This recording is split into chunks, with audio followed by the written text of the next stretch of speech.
Viewers, इस video में हम कॉम्प्लीमेंट्री जीन की चर्चा करेंगे।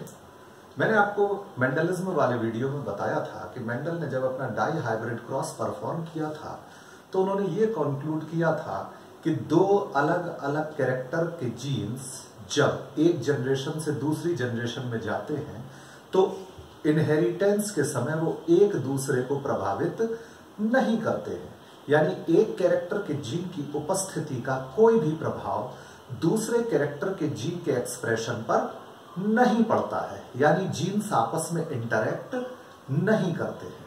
लेकिन बाद की स्टडीज में यह क्लियर हुआ कि जीन्स आपस में इंटरैक्ट कर सकते हैं। एक जीन की प्रेजेंस का असर दूसरे जीन के एक्सप्रेशन पर पड़ सकता है, या मैं इसको ऐसे कह सकता हूं कि एक जीन की उपस्थिति दूसरे जीन के एक्सप्रेशन को परिवर्तित कर सकती है। तो जब जीन्स एक दूसरे को प्रभावित कर सकते हैं, इसको हम बोलते हैं जीनिक इंटरैक्शन या इंटरैक्शन ऑफ जीन। कोई एक ऐसा अगर हमें इंस्टेंस मिलता तो हम उसको एक्सेप्शन मान सकते थे, लेकिन बायोलॉजिकल वर्ल्ड में हमें ऐसे बहुत से एग्जाम्पल्स मिलते हैं जहां पर एक जीन की प्रेजेंस दूसरे जीन के एक्सप्रेशन को परिवर्तित कर देती है या मॉडिफाई कर देती है। उसी का एक एग्जाम्पल है कॉम्प्लीमेंट्री जीन। कॉम्प्लीमेंट्री जीन के कारण जो मेंडल का नॉर्मल डाई हाइब्रिड रेशियो है 9:3:3:1, वो मॉडिफाई हो जाता है 9:7 में।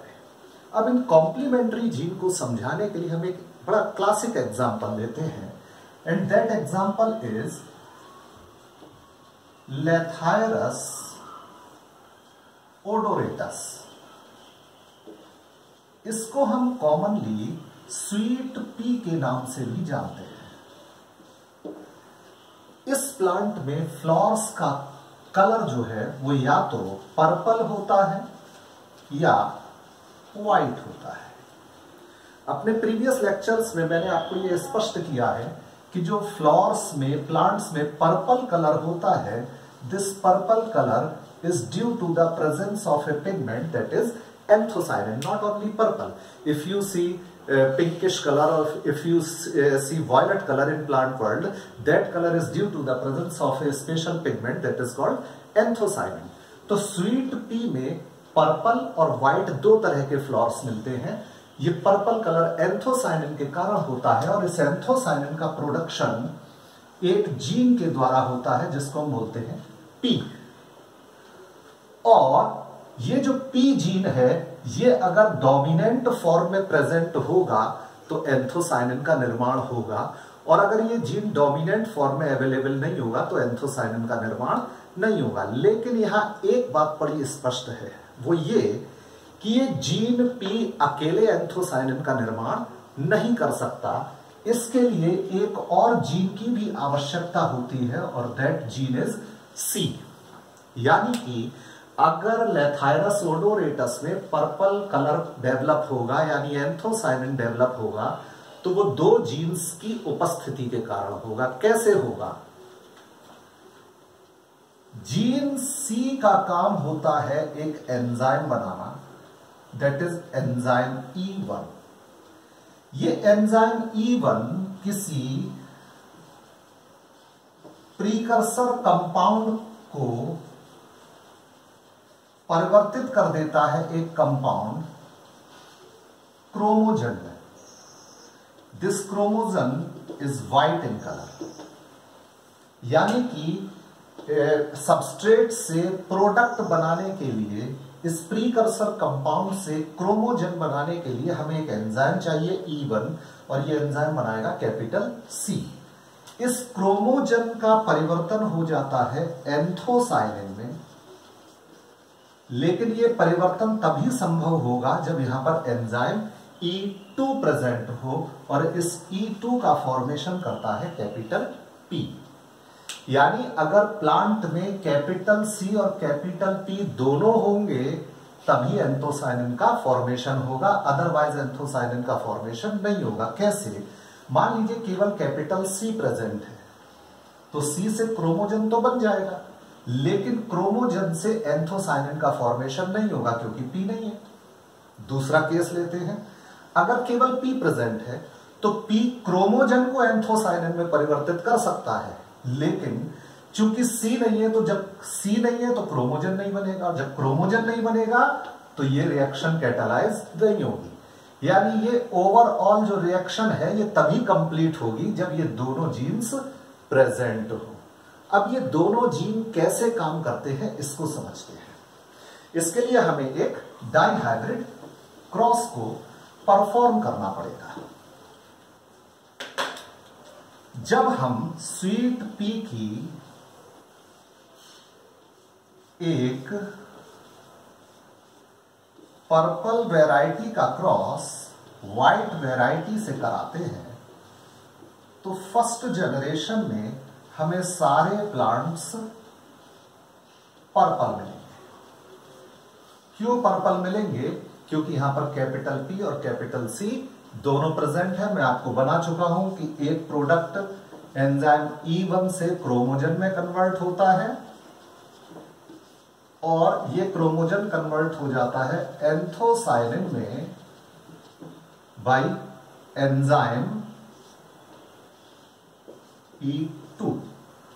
तो चूंकि यहां दोनों प्रेजेंट है इसलिए एंथोसाइनिन का प्रोडक्शन हो रहा है, इसलिए पर्पल होगा। यहां दोनों डोमिनेंट नहीं है इसलिए ये व्हाइट होगा। तो जब दोनों को क्रॉस कराया तो फर्स्ट जनरेशन में सारे प्लांट पर्पल फ्लावर्ड थे। अब जब हमने इनमें सेल्फिंग कराई, तो जब हम सेल्फिंग कराएंगे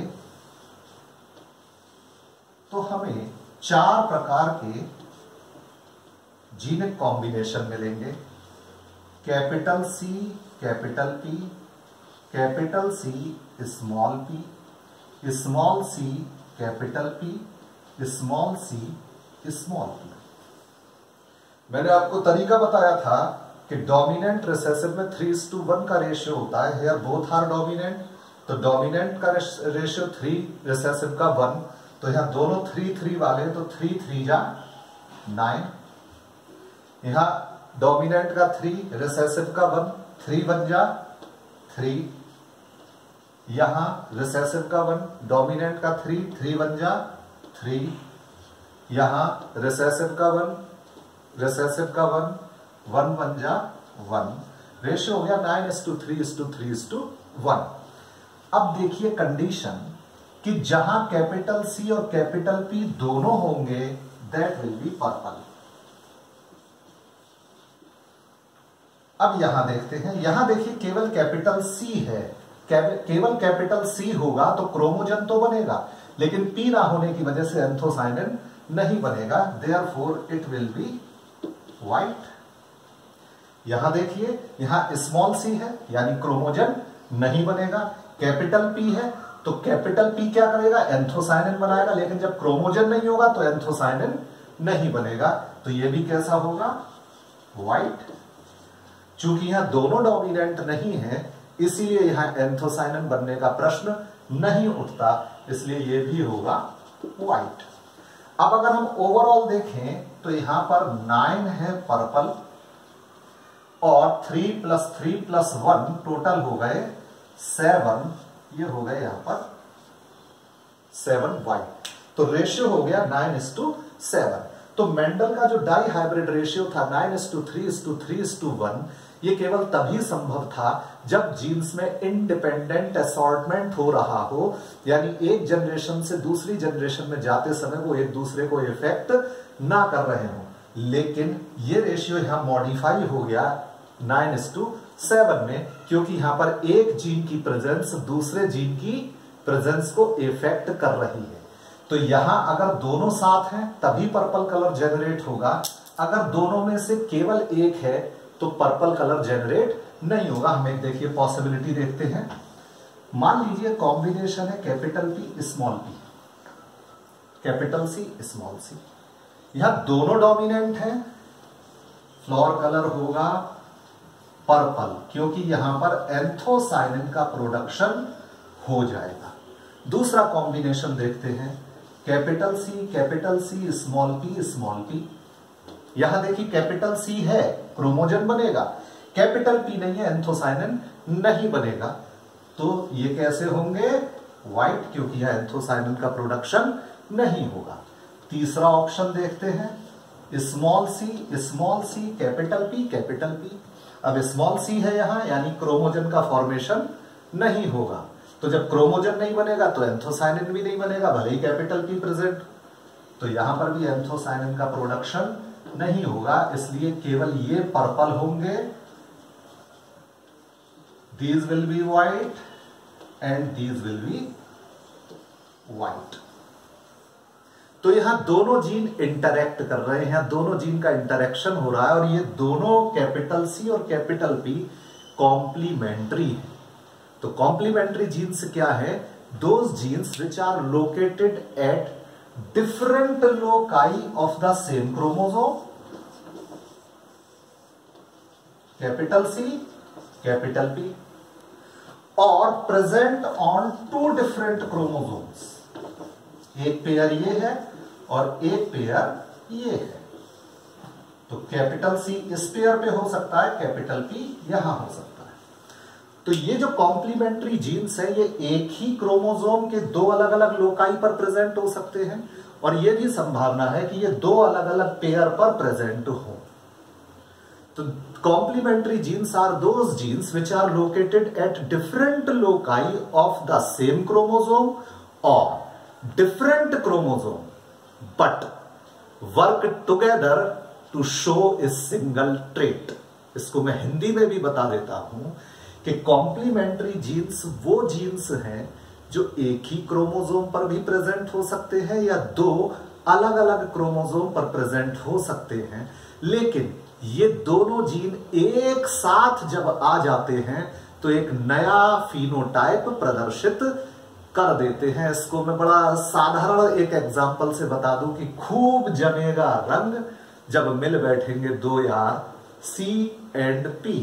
तो रंग तभी जमेगा जब दोनों साथ होंगे, क्योंकि दोनों एक दूसरे के कॉम्प्लीमेंट्री हैं। अगर अकेला होगा रंग नहीं जमेगा, अकेला होगा रंग नहीं जमेगा। इसका एक और एग्जाम्पल भी है, मेज, मक्का में भी हम कॉम्प्लीमेंट्री जीन को देख सकते हैं। मक्का में जो पर्पल कलर होता है that is determined by 3 genes A, C and R. अगर मैं मेज की बात करूं तो मेज में पर्पल कलर 3 जीन्स के थ्रू डिनोट होता है, ए, सी एंड आर। अब यहां मेज में पर्पल कलर डेवलप करने के लिए तीनों जीन्स डोमिनेंट कंडीशन में एक साथ प्रेजेंट होने चाहिए। अगर इन तीन में से एक भी रिसेसिव कंडीशन में होगा तो मेज में पर्पल कलर का डेवलपमेंट नहीं होगा। इसी तरह एक एग्जाम्पल ह्यूमन बीइंग्स में भी देखने को मिलता है, जो कि कॉम्प्लीमेंट्री जीन का एग्जाम्पल है। कहां? डीफ म्यूटिज्म में। मनुष्य में जो नॉर्मल हियरिंग और स्पीच होती है ये दो जीन्स से कंट्रोल होती है, ए एंड बी। अगर ये दोनों जीन प्रेजेंट होंगे तो मनुष्य में हियरिंग नॉर्मल होगी और साथ ही साथ इनकी स्पीच भी नॉर्मल होगी। यानी ये दोनों जीन्स एक दूसरे के कॉम्प्लीमेंट्री, और दोनों में से एक भी अगर रिसेसिव होगा तो मनुष्य में डीफ म्यूटिज्म डेवलप हो जाएगा। This is about complementary gene. Thank you.